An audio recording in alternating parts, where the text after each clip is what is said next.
La brisa matutina parecía más cortante ese martes gris. Dorothy Washington, de 82 años, sentía el frío en los huesos, pero no lo dudó. Con pasos lentos, apoyada en un viejo paraguas que usaba como bastón, cruzó el estacionamiento del Cementerio Nacional de Arlington sin apartar la vista de la puerta principal. Llevaba un sencillo vestido azul marino, el mismo que había usado para el funeral de su esposo 20 años atrás. Sus zapatos desgastados chirriaban a cada paso, delatando décadas de uso. No llevaba flores en las manos, ni acompañantes. Solo un bolsillo interior ocultaba la nota doblada que había guardado durante años, la carta de Robert Sterling. Su mirada, firme a pesar de su edad, miraba al horizonte con una determinación que ninguna ceremonia oficial en el interior podía ignorar. No estaba allí por formalidad ni por vanidad. Estaba allí porque sabía lo que nadie más parecía recordar. El joven cabo Davis se ajustó su impecable uniforme al verla acercarse. Estaba de guardia en ese día tan importante, rodeado de generales, diplomáticos y miembros de la prensa. Miró a la anciana con recelo y antes de que pudiera hablar, levantó la mano como para bloquear a un intruso. «Disculpe, señora, esta zona es restringida. Solo pueden entrar los invitados autorizados». Su voz era mecánica, entrenada para sonar firme. Dorothy simplemente asintió, sacando un pequeño sobre con el escudo del ejército de su bolso. Dijo que estaría autorizado. Davis ni siquiera tocó la carta. Lo siento, pero no puedo permitirlo. Este evento es privado. Usted no parece pertenecer aquí. Dorothy no respondió. Permaneció en silencio, pero en su interior el recuerdo de la enfermería sellada, la vigilia de 72 horas y los gemidos apagados de Sterling resonaban con fuerza. Eso no era nada nuevo. La exclusión siempre sabía cómo disfrazarse bajo la máscara de la burocracia. El movimiento en el interior contrastaba con la rigidez de la puerta donde Dorothy esperaba. Dentro, una banda militar ensayaba ritmos solemnes. Las cámaras estaban posicionadas para la transmisión oficial y los familiares, con uniformes ajustados, se abrazaban discretamente. Nadie miraba hacia afuera. Nadie vio a la mujer negra que permanecía firme a este lado de la valla. Davis empezó a irritarse por la insistencia silenciosa. «Puedes esperar ahí a un lado. No tiene sentido insistir. Este es un funeral de Estado». Dorothy dio entonces medio paso al frente, lo justo para que su voz saliera firme, sin necesidad de alzar el tono. «No vine como invitada, vine como testigo». La frase, pronunciada sin ira, pareció desconcertar al soldado por un momento. Fue entonces cuando, detrás de él, apareció la imponente figura del coronel Marcus Thompson. Thompson caminaba con la precisión de quien había servido durante décadas. Pero al ver a Dorothy, se detuvo en seco. Su rostro curtido en la batalla se suavizó por un instante. «Dios mío, es usted». Davis se giró, confundido, sin comprender la reacción del oficial. «Disculpe, señor, esta señora intenta entrar sin credenciales».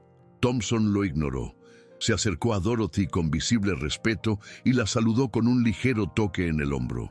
«Me salvó la vida, salvó la de Sterling y la del teniente Chen. Si alguien debe estar en este funeral, es ella». El silencio entre los tres se rompió con una orden directa de Thompson. «Abran las puertas». El joven cabo dudó, pero la autoridad del coronel era incuestionable. Dorothy no sonrió. Se le llenaron los ojos de lágrimas, pero simplemente asintió. Por fin, después de 47 años, alguien recordaba. Al abrirse las puertas con un crujido, las miradas comenzaron a volverse. No por curiosidad, sino porque la entrada de alguien fuera del protocolo llamaba la atención sobre ese ambiente meticulosamente organizado.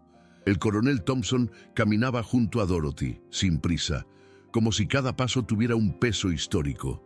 Dentro, una fila de generales se giró al notar su inesperada presencia. Se hizo un breve silencio mientras cruzaba el pasillo central, por donde solían pasar solo oficiales de alto rango. Thompson le susurró al oído: «He esperado este momento durante décadas». Dorothy respondió con una mirada llena de todo lo que las palabras no pueden expresar. La emoción no provenía de vanidad, sino de reparación. Un lugar que la había negado durante años, ahora la recibía, aunque fuera tarde. El ataúd, envuelto en la bandera, descansaba en el centro de la ceremonia, rodeado de coronas y soldados en fila.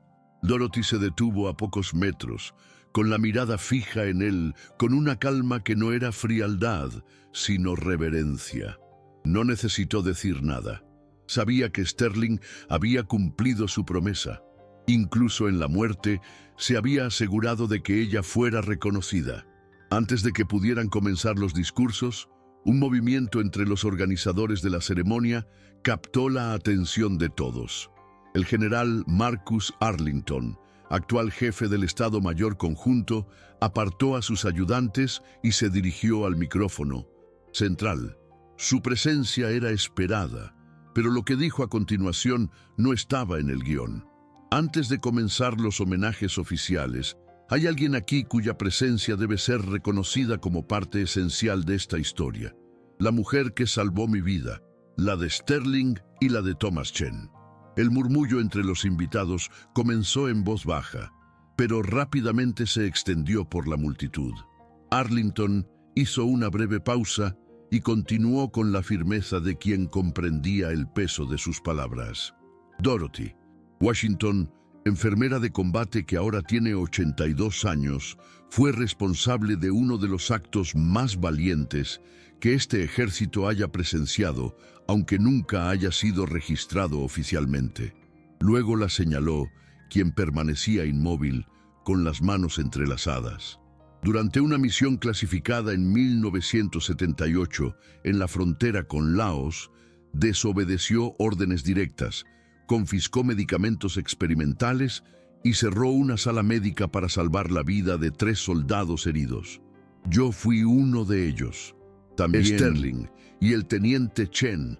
El impacto fue inmediato. Muchos en el público, incluidos los oficiales que momentos antes habían estado a pocos metros de Dorothy, apartaron la mirada, avergonzados. Arlington bajó del púlpito, caminó hacia ella y, sin dudarlo, le extendió el brazo. «Permítame acompañarla».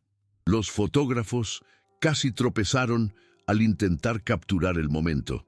El comandante en jefe, con un uniforme impecable, se abrió paso junto a una mujer negra con un vestido sencillo y ojos llorosos. Juntos, caminaron por el pasillo hacia el ataúd. Arlington hizo un gesto y el oficial encargado de leer la carta del general Sterling se adelantó.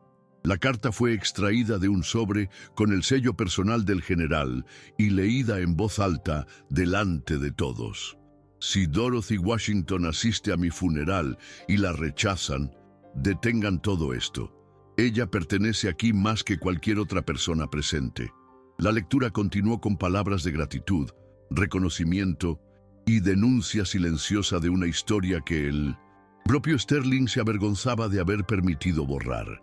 Mientras se leía la carta, Dorothy mantuvo la mirada fija en el ataúd, no por tristeza, sino por un sentimiento difícil de expresar. Era una mezcla de alivio, dignidad recuperada y un viejo dolor que por fin encontró voz. Al terminar la lectura, el silencio en el cementerio fue absoluto. Ni aplausos ni comentarios, solo respeto. Muchos de los presentes oían ese nombre por primera vez. Otros, como el coronel Thompson, conocían la historia, pero nunca se habían atrevido a revelarla. El general Arlington volvió al micrófono y concluyó con firmeza. Dorothy Washington es, a partir de hoy, reconocida como una heroína nacional. Y entonces, rompiendo todo protocolo, se inclinó ante ella. Fue el gesto que selló una reparación largamente postergada. La imagen se extendió por internet en cuestión de minutos. Al final de la ceremonia, Dorothy estaba rodeada de periodistas, familiares de soldados y oficiales de alto rango. pero no buscaba ser el centro de atención. Se sentó en uno de los bancos laterales y permaneció allí en silencio, con las manos en las rodillas. El celular de Marcus Thompson sonaba sin parar. Era el Pentágono, la oficina del presidente. Las redes ya estaban al rojo vivo. Pero Dorothy no quería ni oír hablar de entrevistas ni discursos improvisados. Simplemente saludó respetuosamente con la cabeza a quienes se acercaban. El joven cabo Davis, pálido y desconcertado, la observaba desde lejos. Estaba visiblemente conmocionado. Thompson se acercó y sin alzar la voz simplemente dijo: «Recuerde bien su rostro. Ese es el rostro de la historia que intentaron borrar y sigue viva para corregirla». En los días siguientes, el nombre de Dorothy Washington acaparó titulares nacionales. En menos de 72 horas, la Casa Blanca anunció la creación de la medalla Dorothy Washington al heroísmo civil, que honra a los civiles que han salvado vidas en situaciones de riesgo que involucraron a personal militar. La ceremonia se programó para un mes después, y Dorothy sería la primera homenajeada.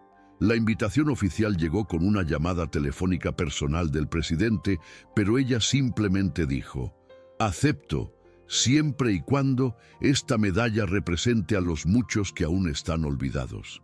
Mientras tanto, los veteranos comenzaron a contactar a la prensa con historias similares de mujeres negras, enfermeras y voluntarias cuyos nombres nunca se habían incluido en informes ni reconocimientos. La respuesta creció como un maremoto, orgánica, inevitable y poderosa. Fundación Manos, que Curran se creó 2 días después, con el apoyo de figuras como Oprah Winfrey, Denzel Washington y LeBron James. Pero lo que realmente conmovió a Dorothy fue la cantidad de cartas que llegó por correo. Niños, soldados, familias enteras le escribieron para agradecerle. Se aseguró de leer cada una, a pesar de tener la vista cansada y los dedos entumecidos por la edad.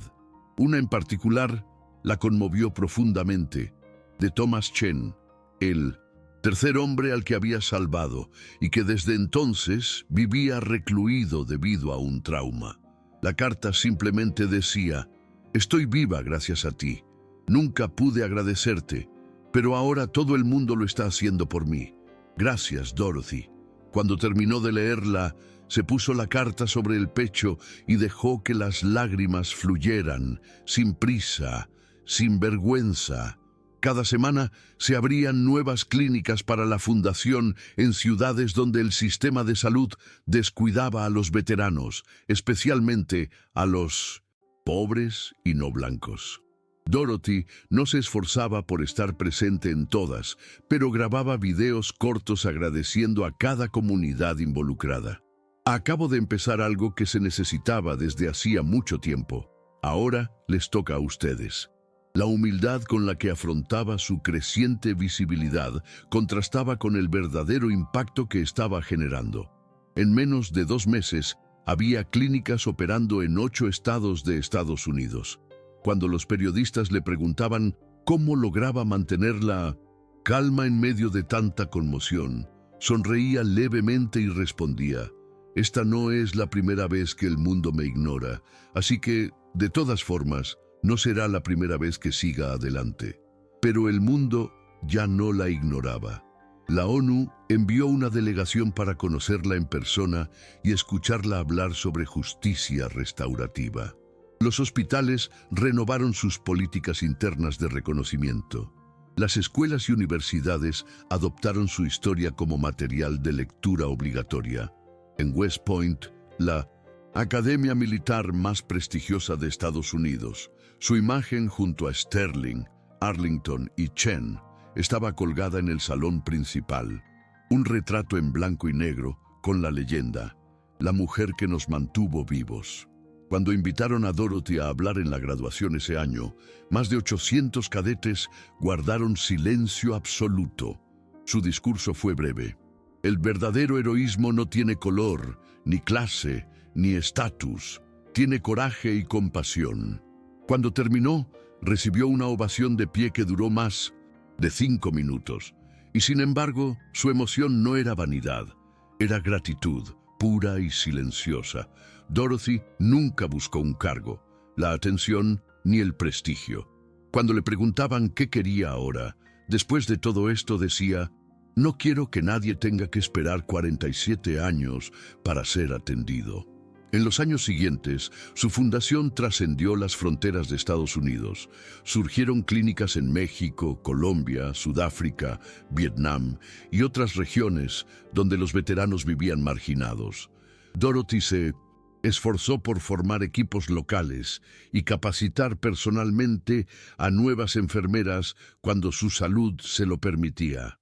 Poco a poco, construyó una red global de atención y escucha, dando voz a quienes no habían sido escuchados durante décadas. En una entrevista con una cadena de televisión francesa, resumió su motivación en una simple frase: solo quería darles lo que me habían negado durante tanto tiempo: dignidad. Su último gran momento público llegó en la sala este de la Casa Blanca, cuando recibió la Medalla Presidencial de la Libertad.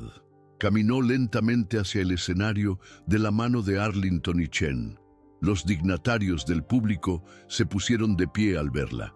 El presidente intentó entregarle la medalla, pero ella le pidió a Thompson que se la pusiera. Me vio primero, antes que nadie. El gesto conmovió a los presentes. Al tomar el micrófono, Dorothy respiró hondo, con la voz aún firme, incluso a sus 85 años. La justicia no llega cuando la esperamos, llega cuando estamos listos para recibirla. Esperé 47 años, pero hoy sé que valió la pena. Fue su último discurso público, no por decisión propia, sino porque sabía que su misión estaba cumplida. Por fin la habían escuchado y, lo que es más importante, la habían creído. En los meses siguientes, Dorothy pasó más tiempo en su casa de Washington, rodeada de cartas, flores y visitas de antiguos estudiantes de enfermería que venían simplemente a agradecerle. Ya no caminaba tanto, pero se esforzaba por sentarse en el porche todos los días, contemplando el paisaje callejero y escribiendo. Sus cuadernos estaban llenos de nombres, historias, fechas, todo lo que recordaba de cada soldado que había cuidado a lo largo de su vida. Cuando alguien le preguntaba por qué escribía con tanto detalle, respondía: si no lo escribo, nadie lo recordará, y merecen ser recordados. Su memoria estaba intacta, su cuerpo estaba más cansado, pero su mirada, la misma de la mañana en que se detuvo en la puerta del cementerio.